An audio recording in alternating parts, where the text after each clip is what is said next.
മലയാളത്തിൽ ആദ്യമായിട്ട് മെയിൽ പ്രോസ്റ്റിറ്റ്യൂട്ടിന്റെ ഒരു ഇന്റർവ്യൂ വന്നിരിക്കുകയാണ്.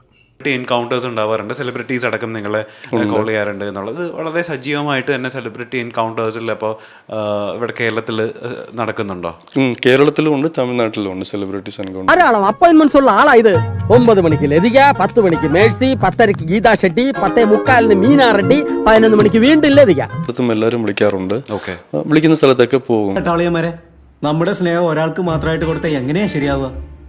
അത് കുറച്ച് സ്നേഹയ്ക്കും കുറച്ച് സാറയ്ക്കും കുറച്ച് മഞ്ജുവിനും. ഇതിന്റെ ഈ പ്രൊഫഷനിൽ എനിക്കൊരു ഇഷ്ടം ഉണ്ടായിരുന്നു, കുറെ പേര് റെഫർ ചെയ്യുമ്പോഴും.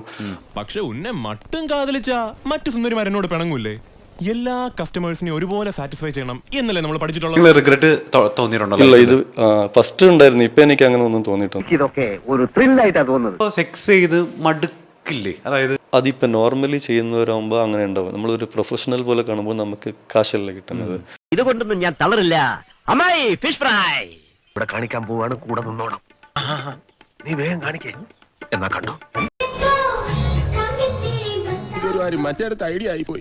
തൽക്കാലം ഇത്രയും മതി. ഞാൻ പോയിട്ട് നാളെ വരാം.